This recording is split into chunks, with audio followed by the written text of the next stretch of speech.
প্রিয় শিক্ষার্থী, আসসালামু আলাইকুম। আজকের class 8 English second paper, narration অবলিক স্পিচ। আশা করি তোমরা সবাই ভালো আছো। দেখো, এর আগে অ্যাসার্টিভ বোঝাইছিলাম, আজকে ইন্টারোগেটিভটা দেখো। দুইটা উদাহরণ লিখে নিছি যে he said to me have you finish the work, তারপর লিখি the man said to the boy where do you live. আমরা জানি ইন্টারোগেটিভ সেন্টেন্স কাকে বলে। যে সেন্টেন্স দ্বারা সাধারণত প্রশ্ন করা বোঝায় তাকে ইন্টারোগেটিভ সেন্টেন্স বলে। এখন ইন্টারোগেটিভ সেন্টেন্স যুক্ত ডাইরেক্ট স্পিচকে ইনডাইরেক্ট স্পিচ করার নিয়ম আমরা সবসময় যেটা লক্ষ্য রাখবো যে ডাইরেক্ট স্পিচের সেন্টেন্সটা থাকবে ইন্টারোগেটিভ। আমি যখন ইনডাইরেক্ট স্পিচ করব তখন সেন্টেন্সটা আমার হয়ে যাবে অ্যাসার্টিভ। ইন্টারোগেটিভ সেন্টেন্স যেরকম অক্সিলারি ভার্ব দ্বারা শুরু হয় অথবা ডব্লিউএস ওয়ার্ড দ্বারা শুরু হয়, তেমনই অ্যাসার্টিভ সেন্টেন্স শুরু হবে তোমার সাবজেক্ট দ্বারা। তাহলে অ্যাসার্টিভ সেন্টেন্স যখন হয়ে যাবে আমরা লক্ষ্য রাখবো সাবজেক্টটা প্রথমে চলে আসবে। ইন্টারোগেটিভ সেন্টেন্স থাকলে রিপোর্টিং ভার্ব হিসেবে আমার আস্কড বসবে। এখন আর সেইড অথবা টোল্ড ব্যবহার করতে পারবো না। আমরা অলওয়েজ টাইম লক্ষ্য রাখবো যদি ইন্টারোগেটিভ সেন্টেন্স থাকে ডাইরেক্ট স্পিচে, ওই ইন্টারোগেটিভ সেন্টেন্স যুক্ত ডাইরেক্ট স্পিচটাকে যখন আমরা ইনডাইরেক্ট করব তখন রিপোর্টিং ভার্ব হিসেবে আস্কড বসবে। কমার পরিবর্তে এখানে ইফ অথবা ওয়েদার বসবে। আমরা লক্ষ্য রাখবো ইফটাই ব্যবহার করব, কমার পরিবর্তে ইফ বসবে। তাহলে দেখো, he said to me have you finish the work, এই সেন্টেন্সটা কি ইন্টারোগেটিভ। তাহলে রিপোর্টিং ভার্ব হিসেবে আমার আস্কড বসবে, কমার পরিবর্তে বসবে ইফ। আবার যে কথাটা বলছি যে ডাইরেক্ট স্পিচের সেন্টেন্সটা ইন্টারোগেটিভ আছে, যখন আমি ইনডাইরেক্ট করব তখন হয়ে যাবে অ্যাসার্টিভ। তাহলে দেখো, হি সেইটা সেড টু আছে, আস্কড হবে হি আস্কড মি, কমার পরিবর্তে ইফ। যেহেতু অ্যাসার্টিভ হবে সাবজেক্ট হবে, সাবজেক্ট কোনটা ইউ। ইউ কোন পারসন, সেকেন্ড পারসন নির্ভর করবে রিপোর্টিং ভার্বে অবজেক্টের উপর। অবজেক্ট আছে আমার মি, ইউ আছে এখানে আমার সাবজেক্ট হিসাবে। তাহলে মির সাবজেক্ট আই। আই টেন্স ধরে নিতে হবে। Have you finished the work, কোন সেন্টেন্সে যদি সাবজেক্ট থাকে, হ্যাভ থাকে, ভার্বে পাস্ট পার্টিসিপল থাকে, তাহলে আমরা সেই সেন্টেন্সটা অবশ্যই ধরে নিব বা অবশ্যই আমরা চিহ্নিত করে নিব সেই সেন্টেন্সটা আমার প্রেজেন্ট পারফেক্ট টেন্সে আছে। যেহেতু সাহায্যকারী ভার্ব হিসেবে হ্যাভ, মূল ভার্বে পাস্ট পার্টিসিপল আছে, প্রেজেন্ট পারফেক্ট হয়ে যাবে পাস্ট পারফেক্ট। পাস্ট পারফেক্টের গঠন সাবজেক্ট প্লাস হ্যাড প্লাস মূল ভার্বের পাস্ট পার্টিসিপল প্লাস অবজেক্ট। এখন ফুল স্টপ হবে কারণ আমরা বলছি অ্যাসার্টিভ হবে। দ্বিতীয় line, the man said to the boy where do you live. যেহেতু প্রথমে বলছিলাম কমার পরিবর্তে ইফ অথবা ওয়েদার বসবে, তবে একটা বিষয় লক্ষ্য রাখবা, যদি ইন্টারোগেটিভ সেন্টেন্স তোমার ডাব্লিউএস ওয়ার্ড দ্বারা শুরু হয়, যেমন who, what, whom, whose, where, when, how, why, এইগুলো দ্বারা যখন শুরু হবে তখন কমার পরিবর্তে ইফ আসবে না অথবা ওয়েদারও আসবে না, তখন কমার পরিবর্তে এই ডাব্লিউএস ওয়ার্ডগুলোই বসবে। কথা বুঝছো কিনা বলো। আমরা সবসময় লক্ষ্য রাখবো যে রিপোর্টিং ভার্ব হিসেবে ইন্টারোগেটিভ সেন্টেন্সে আস্কড বসে, কমার পরিবর্তে ইফ বসে, তবে ডব্লিউএস ওয়ার্ড দ্বারা যদি সেন্টেন্স শুরু হয় কমার পরিবর্তে ইফ না বসে ডব্লিউএস ওয়ার্ডগুলোই বসে। যেমন দেখো, the man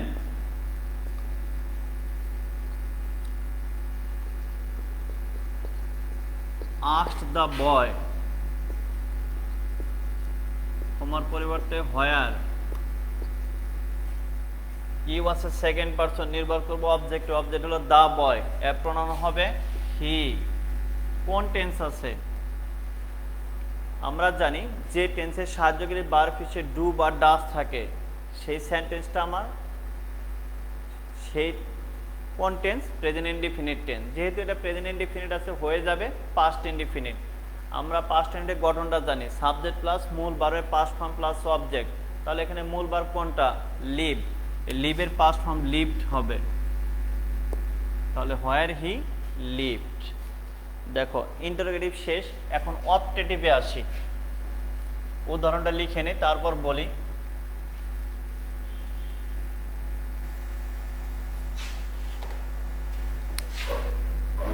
father said to me, comma, may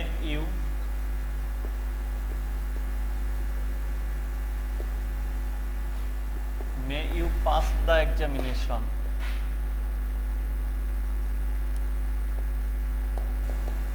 পরেরটা দেখো, they said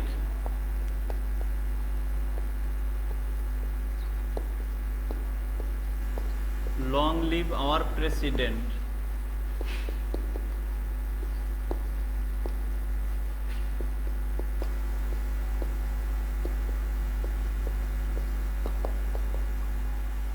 দেখো অপটেটিভ সেন্টেন্স, এটা দুটো উদাহরণ লিখছি, দুইটা অপটেটিভ সেন্টেন্স। এখন যেহেতু আমরা ন্যারেশন করতেছি, আমাকে সেন্টেন্সগুলো চিনে নিতে হবে কোনটা কোন সেন্টেন্স হলে রিপোর্টিং ভার্ব হিসেবে কি বসবে। অপটেটিভ সেন্টেন্স কাকে বলে? যে সেন্টেন্স দ্বারা বক্তার মনের ইচ্ছা, প্রার্থনা বা আশীর্বাদ ইত্যাদি প্রকাশ পায় তাকেই বলে অপটেটিভ সেন্টেন্স। আমরা ইংরেজিতে অপটেটিভ সেন্টেন্স চিনতে পারবো অতি সহজে যখন আমরা মনে রাখতে পারবো, যে লক্ষ্য রাখবো যে অপটেটিভ সেন্টেন্স মে এবং লং দ্বারা শুরু হবে, শেষে ফুল স্টপ থাকবে। কারণ অনেক সময় যদি প্রশ্নবোধক চিহ্ন থাকে তখন তো আবার দেখা যাবে যে ওটা ইন্টারোগেটিভ সেন্টেন্স। এই কারণে বলতেছি যে ইংরেজিতে অপটেটিভ সেন্টেন্স চেনার সবচেয়ে সহজ উপায় হলো মে এবং লং দ্বারা অপটেটিভ সেন্টেন্স শুরু হবে এবং শেষে ফুল স্টপ থাকবে।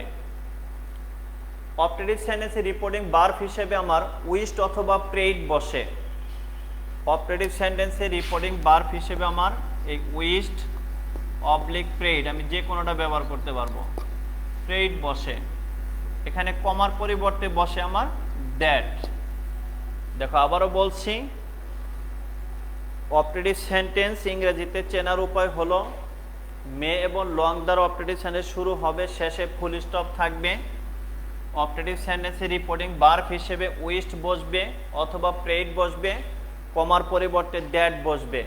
তোমাদের যে নোটটা দিয়েছি সেখানে গঠনটা লিখে দিচ্ছি যে রিপোর্টিং ভার্বের সাবজেক্ট প্লাস উইশড অবলিক prayed plus that plus reported স্পিচের সাবজেক্ট প্লাস মে অথবা মাইট প্লাস রিপোর্টেড স্পিচের ভার্ব থেকে বাকি অংশ বসবে। আবারও গঠনটা বলছি, দেখো রিপোর্টিং ভার্বের সাবজেক্ট প্লাস উইশড অথবা prayed plus that plus reported স্পিচের সাবজেক্ট প্লাস মে অবলিক মাইট প্লাস মূল ভার্ব থেকে বাকি অংশ। যেমন ফাদার সেড টু মি, বাবা আমাকে বলল may you pass the exam, তুমি পরীক্ষায় উত্তীর্ণ হও। বাবা এখানে কি করছে? আশীর্বাদ করছে বা প্রার্থনা করছে বা দোয়া করছে। কারণ পৃথিবীর প্রত্যেকটা বাবা মাই তার সন্তানের জন্য একদম নিঃসন্দেহে অলওয়েজ টাইম দোয়া করে। তাহলে দেখো ফাদার, রিপোর্টিং ভার্বের সাবজেক্টটা লিখি ফাদার, উইশড অথবা প্রেইড, যে কোনো একটা লিখলে হবে প্রেইড, কমার পরিবর্তে দ্যাট, ফাদার প্রেইড দ্যাট। তারপরে রিপোর্টেড স্পেস সাবজেক্টটা চলে আসবে, সাবজেক্ট আছে আমার ইউ, সেকেন্ড পারসন, নির্ভর করবে রিপোর্টিং ভার্বের অবজেক্ট, অবজেক্ট হলো মি। এখন লক্ষ্য রাখবো যেটা, যে মূল ভার্বের আগে যেহেতু আছে ইউ, এটা সাবজেক্ট হিসেবে আছে, তাহলে মিট সাবজেক্ট আই, তারপর মে অথবা মাইট, যেমন আমি মাইট ব্যবহার করি, আই মাইট, তারপর ভার্ব থেকে বাকি অংশ, I might pass the exam. পরেরটা দেখো, they said long live our president, তারা বলল আমাদের রাষ্ট্রপতি দীর্ঘজীবী হোক। এখানে তোমার কি করছে? ইচ্ছা বা প্রার্থনা বা আশীর্বাদ প্রকাশ করছে। লং দ্বারা শুরু হয়েছে, শেষে ফুল স্টপ আছে। তাহলে দেখো রিপোর্টিং ভার্বের সাবজেক্ট প্লাস উইশড অথবা প্রেইড, যেমন এখানে উইশড ব্যবহার করে, উইশড, তারপর দ্যাট, তারপর reporting subject our president, our কোন পারসন? First person. তাহলে নির্ভর করবে কার উপর? রিপোর্টিং ভার্বের সাবজেক্ট, সাবজেক্ট আছে, subject they, our possessive case, তাহলে দের পসেসিভ কেস দেয়ার। আমরা যে বিষয়টা লক্ষ্য রাখবো যে পসেসিভ কেস কখনো সরাসরি সাবজেক্ট হিসেবে বসতে পারে না। যদি পসেসিভ কেসের সাথে কোনো নাউন থাকে তবেই তখন সাবজেক্ট হিসেবে বসতে পারবে। যেমন আওয়ার প্রেসিডেন্ট পুরোটা আমার সাবজেক্ট, তাহলে আওয়ার প্রেসিডেন্ট হয়ে যাবে দেয়ার প্রেসিডেন্ট।